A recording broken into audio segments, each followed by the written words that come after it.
I just want to preface that most of this video I'm gonna sound like crap because I've been sick and it's freezing cold and icy outside. But let's you know, read some books. Hey everyone, welcome back or welcome to my channel.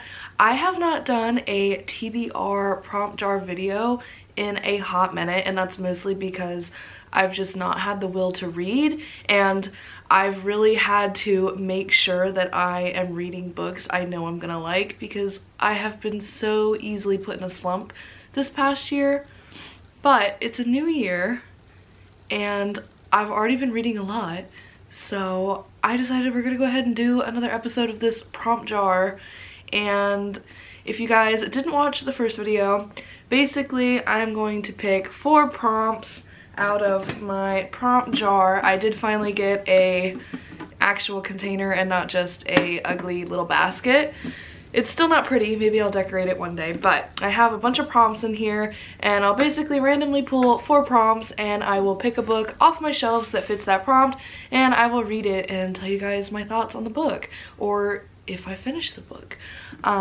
I'm really trying to be better about DNFing books that I'm not enjoying so that I can like get out of slumps, or prevent myself from getting in slumps. So that's basically the idea. I know tons of people have different renditions of this whole TBR thing. I don't normally make TBRs for myself because, again, I'm such a mood reader and I get in slumps really easily, so I like usually have to go off what I'm feeling.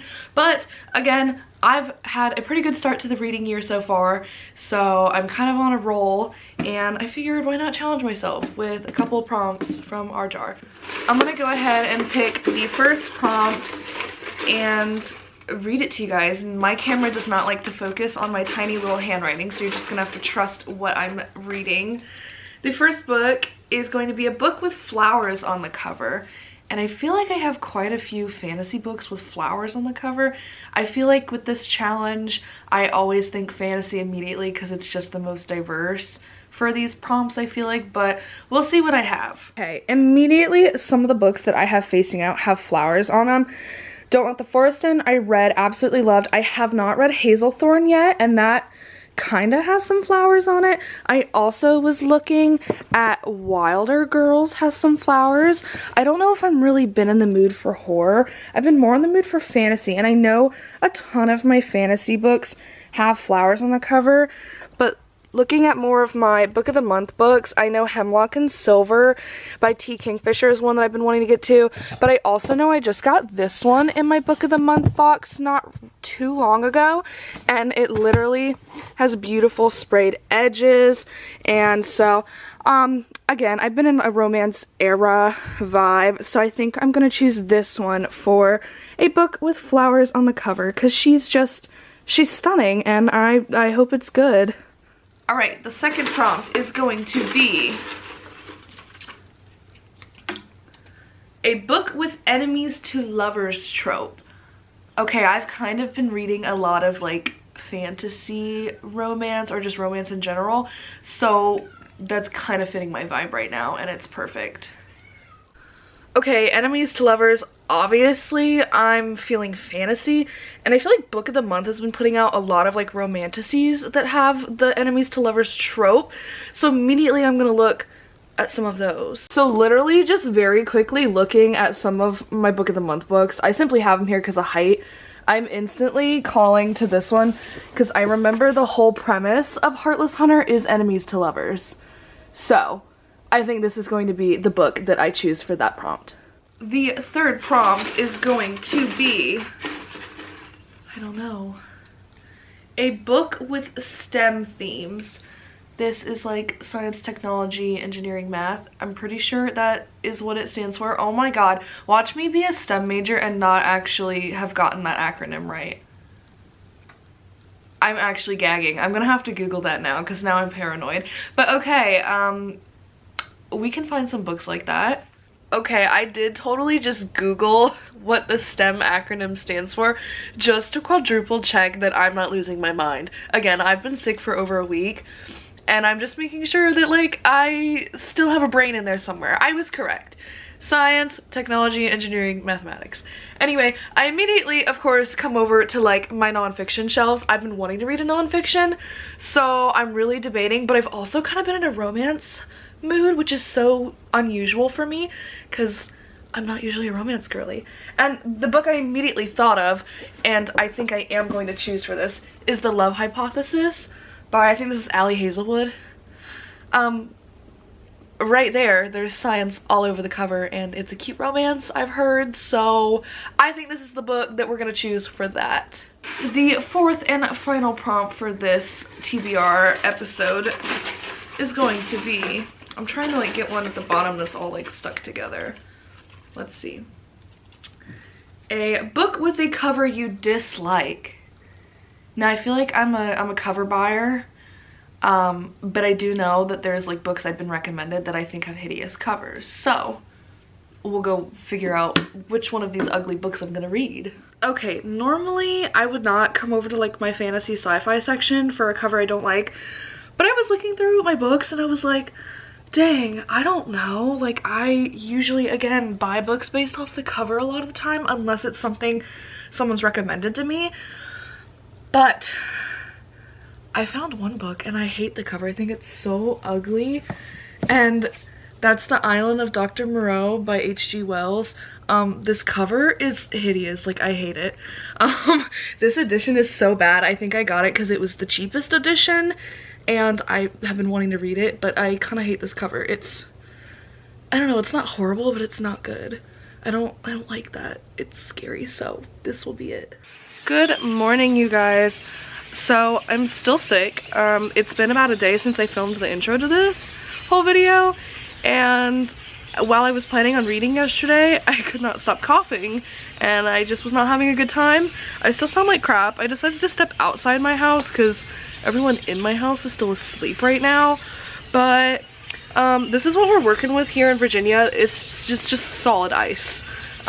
Still solid ice. It's been like this for a week now. We are supposed to get more snow this weekend apparently, so we'll see what happens, but I wanted to let you guys know I'm about to start Heartless Hunter, and I basically grabbed all 4 of the books and was like, hey, which one do I read, to my boyfriend, and he chose that one and I said great. So this is an enemies to lovers romantasy between a witch and a witch hunter. I've been intrigued by it. I feel like I just got this book, but then I was looking and this came out in 2024. So I'm really behind on popular books. So I really want to read it. And I'm going to start it. And I just figured I'd, you know, give you guys an update of what's going on. Good morning. So I did not update you guys on Heartless Hunter yesterday, and that's because I read the whole book. It was really good. I definitely enjoyed it, clearly. My first thoughts, which I was going to film, but again, I got sucked in. My first thoughts were, the font is super big, and that made it so enjoyable. And then the chapters are not super long. This is also a dual POV, so you get the main character's perspective and then the love interest. So I really liked that as well. But in this book, we follow a girl named Rune, and she's a witch, but not many people know that she's a witch because witches are kind of hunted down and outcast. And then her love interest ends up being the head guard of the witch hunters. And there's like a whole, she kind of goes by, Garion, what is it called when it's like a call name? A what? She basically helps save witches from the island, so she smuggles witches out before they're purged and executed in front of the whole town. So her like call sign is the Crimson Moth, but she during the day plays this socialite ditzy girl, and to try to get more intel she tries to court the head guard, and he also is trying to court her because he is suspicious of her. And it was just really good. I liked it a lot. I originally rated it a 5-star right after I finished it, and then this morning and sleeping on it I rated it a 4-star because as much as it was really good, it was just like, it didn't like I don't know, I wasn't as emotionally attached as I normally am to certain characters. It was still really good. I'm still recommending it, okay? I'm not saying it was a bad book. And I definitely want to read the second book. This one definitely ends off on kind of a cliffhanger. Like, not a super big cliffhanger, like the middle of a scene cliffhanger, but definitely like, I want more, what the hell's gonna happen next. So I definitely recommend this. This one was a good one. I think this is my favorite book that I've read from this prompt challenge thus far, but I think the next book I'm going to read is Immortal Consequences, because as I said, I'm just in a romantasy mood, and this book is really pretty. So I have no idea what this book's about. I simply got it on Book of the Month because it was pretty and it was a fantasy, and I don't usually like a lot of the other books that they have. So I will try to update you guys more with this one, unless I get sucked in like I did with Heartless Hunter. Oh. Didn't know we had a dude left. So I'm here to give an update on Immortal Consequences. 100 pages in, exactly, and it's good so far. I wish like more would happen, but I see that we're just like building up. Beneficial for a second term? That's my boyfriend playing games. Because I could use the other psyker and kill the gunner on the back. I see what the author is doing. We're just building up the characters because we do have 6 perspectives in this book so far. 6. So we kind of have 3 different duos. So we have Ren and Augustus, and they are enemies but friends. And then we have Oliver and Emilio. And then we have Irene and Messica, and they're like best friends. And right now they just kind of have all 6 of them gotten into trouble and ended up at the same place. And now they're waiting for this big event called the Decennial, and it's important. I don't know. There's a lot of magic in this. So this is set in the afterlife. So they're all dead, and they work in like the in-between, and it's like a magic school. I'm intrigued, but I need more events to happen. There's a little bit mystery, a little bit of like questioning the higher ups right now, but nothing too crazy has happened yet. So I need it to pick up some, because this is kind of a chunky fantasy, but 100 pages in and I don't dislike it. My favorite characters are Ren and Augustus right now, and then I probably really like Oliver and Emilio's perspective. I don't really like the 2 other girls so far. They're kind of bitchy, but we'll see. Little update here. I'm gonna put my glasses back because it's weird watching myself in the viewfinder and like I can't see anything. It started to snow.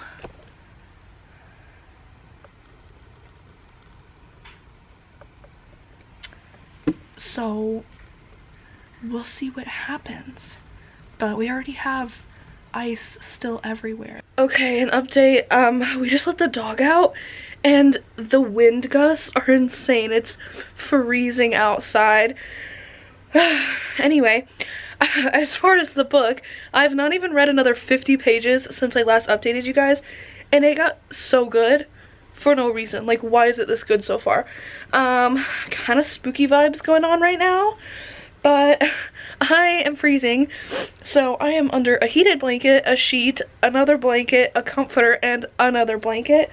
And I've just been sitting here with my fairy lights on, a candle lit, and some cozy ambiance on my TV. I'll show you guys.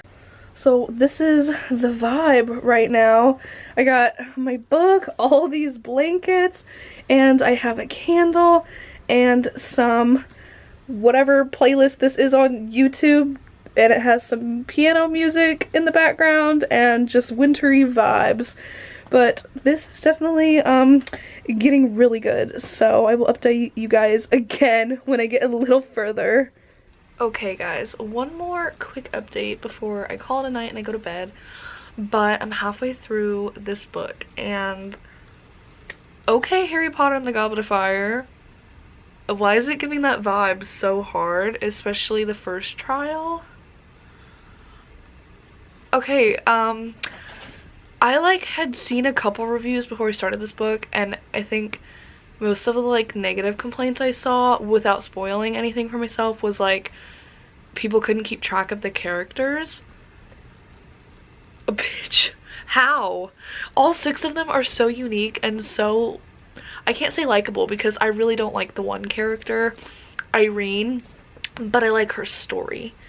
I'm intrigued by her story, probably one of like the most, but I don't like her as a person. But everyone else, like, I don't know, I'm following along with all 6 of them really quick, really easily, and I need to read more. Like, I'm getting really intrigued, but I'm also really tired. So I'm gonna go take all of my medicine since I again am still sick, and then I'm gonna go to bed, and I plan on waking up early and immediately reading while I drink my coffee because I'm hooked. I'm hooked, you guys. Hey everyone, so I have to update you guys because I just finished Immortal Consequences by I.V. Marie. Why does this book only have a 3.71 rating on Goodreads? Because this was amazing. Like, yes, it was very much giving Goblet of Fire, the Harry Potter movie book, but it was so good. It was so good. And I just briefly was looking at people that didn't like its opinions, and I don't know, it could just be me because I do like epic fantasy, so like I'm used to reading like large scale casts, but this follows 6 characters, and to me it was not difficult to like keep track of them. Like, I loved all the characters minus Irene, but again, like I've already said, I liked her story, but I don't like her. I don't like her as a person, okay? But all the rest of them I freaking adored. This book, I was just on Goodreads and I was like, this is a series, clearly, like, when's the second one coming out? And it comes out this July, and I need it now. Also, the cover for the new one it's stunning, okay? It's so beautiful. This book was really good, okay? I didn't know I was gonna love it this much. And this is like literally 5 pages away from being 500 pages. And I ate it up. 24 hours. Oh my god. This book was so good. So I've already told you kind of what it's about. There is like a huge competition. There's 4 trials, and basically like they're supposed to be a winner, and they kind of get like upgraded. They get like unlimited powers, and the other ones get eliminated. Well, there's a lot of conspiracies. There's a lot of like mysteries behind the academy and behind the afterlife and behind this like dark order that's on the outskirts of the academy. And basically it's like everything they thought they knew to be true and right gets like fucked up. Did I cry? No. But like, I don't always cry over books, but these characters, I love them. Okay, I love Emilio first off. Oh, I love him and Oliver. I love August and Ren. I love the other girl. I just don't like Irene. She's the only one that I'm like, But y'all, this book was so good. Definitely a 5 stars, and I don't think my opinion's gonna change. I usually give myself 24 hours to change, like after I've like settled on it. I don't think it's gonna change though. This is a 5 star. This was so freaking good, and I don't understand why people aren't talking about this or why there aren't higher reviews on Goodreads. Most of the reviews or ratings are 4 stars, and I'm like, no, this is a 5 star. This was giving me the nostalgia of like 4th Wing, and if you guys don't like 4th Wing, hear me out. It's not the best, I know that, but the vibes. This book was so good.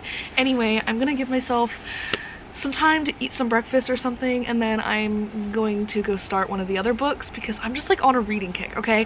This is crazy. This year has started out so good for me. I've only read 1 bad book so far this year. This is I need the second one right now. Like, I can't stop thinking about it. I loved these characters and this world, and I'm so intrigued, and I need to know what happens. I love that I have read 2 books that I've really liked so far for this video.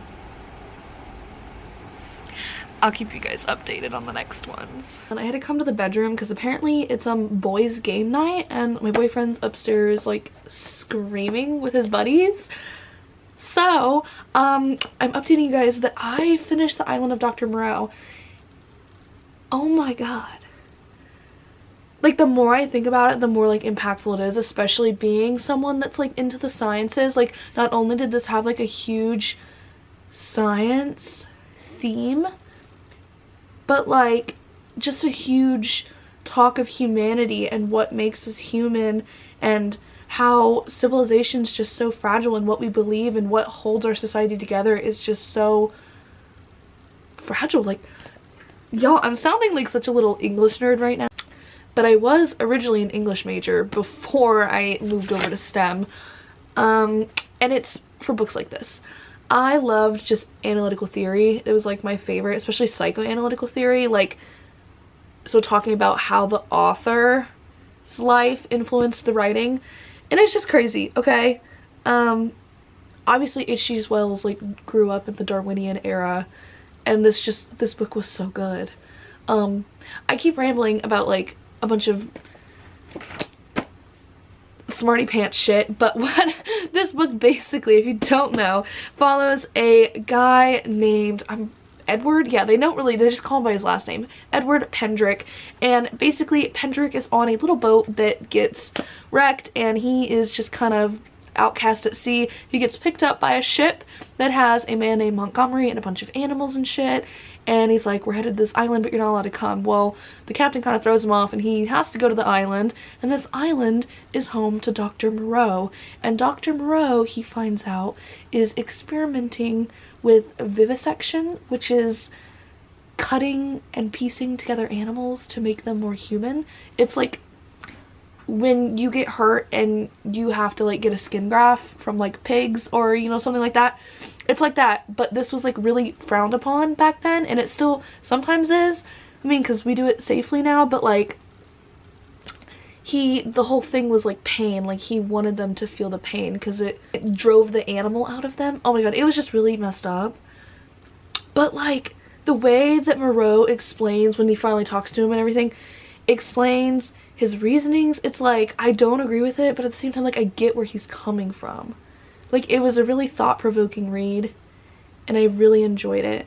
But yeah, basically Pendrick gets put on an island with a mad scientist and a bunch of animal beast-like humanoid creatures, and that's obviously one of the horrors, is the scientific experimentation, but also just how easily humanity is changed or thrown to the wind, and how little it means when you're in a setting like a deserted island. I really enjoyed this. I know it doesn't have the best ratings, but I feel like a lot of classics don't. They're controversial. This is probably one of my favorite classics I've ever read, to be honest, and I think it's just the morals and themes in it. I just loved it. It's really thought-provoking. I'm still sitting here thinking about it and telling you about it. Just keep repeating myself, but I highly recommend reading this if you've never read it. I know there's like a lot of movies and books and other media forms that have like gotten inspiration from this, and depending on how I'm feeling tonight, I may start my last book, The Love Hypothesis, but I don't know. This is crazy that I have read this many good books for this video, because again, last year I read so many bad books, but I am loving it. Also, side note, if any of you care, I'm on antibiotics and crap now, and I felt so much better today. I feel more alive now, so that's exciting. It's exciting that I read another good book, and I will give you guys an update when I start the next book. Good morning. It is yet another day. I finished The Island of Dr. Moreau last night. I also finished Immortal Consequences yesterday morning. So I'm doing really good. Like, I'm really proud of myself. I have read all of these books in like 48 hours. So it's the third day of reading, or maybe fourth day, I don't know. But it's the next day and I am finally going to start The Love Hypothesis. I did my morning routine of making coffee, feeding my kitten, watching some fellow booktubers videos, and now I'm going to sit down and start The Love Hypothesis. I was in a big romance mood and now I'm kind of not after reading all these books, but we'll see how I feel and I'll update you guys on my thoughts. And yeah. Okay, so the sun is kind of blinding me. Kinda, not really. It's going down, but I don't feel like turning on the lights in this room, so this is what you're stuck with for right now. But I wanted to give an update that I'm a little over 100 pages into the love hypothesis. I like it so far. I actively am like looking for grad school, so like can kinda relate to what's going on as far as like her personally in grad school. I've not actually been to grad school, but I am searching for it, so like I kind of relate. But I'm also a woman of science, so like I kind of love the science part of the book. Also, so far the main character, he's like supposedly this big like asshole. He's not giving me any asshole vibes, and I'm kind of confused on why everyone thinks he's an asshole when like there's not been any evidence of him actually being a dick. So that's like my only complaint. Also, he says you're such a smartass like at least 16 times already. Other than that, I'm really enjoying it. I thought I would, but like to be honest, just the way my mood has been in the last 24 hours, I just have not been in the mood for romance, but I am vibing with it, so hopefully I'll try to finish this by the end of the night. I haven't really read a lot today, to be honest. I kind of been doing other things, so but I will give you guys another update either when I finish or when I'm a little further. But so far so good. Okay, final update. I finished the love hypothesis. I really liked this. I was going to give this a 5 stars, but simply because I just could not get over the fact that he just always was calling her a smartass. And the beginning was good, but I like just didn't like the whole, oh, he could never like me. Why would he like me? He doesn't even know who I am. It just kind of got old, but other than that, I loved it. And that was just like minor inconveniences. I loved this book. Again, as a girl in STEM, I was eating it up. I understood what they were talking about. It did kind of make me have like an existential, what am I going to do with my life moment for a minute. Just kind of being in the position of looking for grad schools, but that's a personal thing. Aside from that, the actual book and the love story itself, like I loved Adam. The main characters were Olive and Adam. I didn't even tell you guys what this book is about. I figured just everyone knew what it's about. Basically, we follow a PhD candidate named Olive and a professor named Adam, and she's trying to convince her friend that she doesn't like this one guy so that her friend can actually date the guy and like be happy. So to do that, she just kisses the first person in the hallway of the biology department building, and it happens to be Adam, the professor. And then she kind of comes up with this whole fake dating thing, and Adam agrees to it, and obviously fake dating turned into maybe a little bit more, and I loved it. I loved it so much. There were also a lot of things about the world of science and the people in science that I really liked that they pointed out. I just liked that like they called out a lot of things in science that aren't seen, or like her best friend was really big in like being an advocate for women in STEM. Support, we need more women in science. But I just loved certain things science-y that were pointed out, and then just the actual little love story. I just really liked it. Like, I loved Adam from the get-go. Like, I didn't understand why everyone thought he was an asshole, because I was like, dude, he's just like telling people how it is, and I love that. But maybe like that's just my type, like I don't know. But very good, 4 stars. Anyway, thank you guys so much if you got this far for watching. If you did get this far, please let me know if you've read any of these books, if you enjoyed this style of video, because I actually really enjoyed doing this. I know the first TBR episode I didn't like it, but again, I've just been in a whole different mindset this year, and I am just willing and wanting to read anything and everything, and I had so much fun during this challenge. And it also helped that I gave all of the books I read 4 and 5 stars. So to recap, I read Heartless Hunter, 4 stars.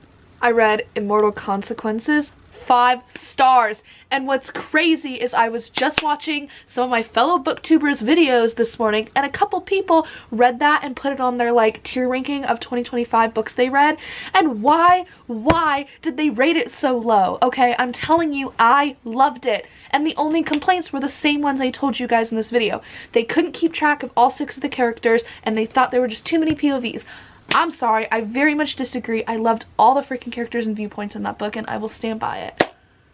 Then again, I also like to hear other people's opinions. I just thought it's like crazy that no one else loved this book. Anyway, then I read The Island of Dr. Moreau, and I originally was going to give this a 5 stars, and then the more I thought about it, I was like, this is like a 4 star. It still is one of my favorite classics I've ever read, and I still am like, still on that high from reading it yesterday, but it is a 4 star. Again, I gave myself 24 hours to like let the rating settle.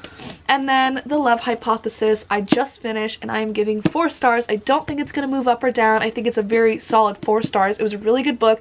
I really liked it. I was sitting there audibly giggling. So y'all should definitely check out all of these books. I highly recommend all 4 of these books I read, and I am so excited to do another one of these TBR prompt jar videos. Hopefully it's as successful as this one, and if not, at least it's getting books that have been on my shelves for years read and gone. As I always do, I'm rambling, but thank you guys so much again if you've gotten this far and you've watched. I am very excited to do more of these videos in the future, and I will see you guys again soon with another video that I am also very excited for. Bye.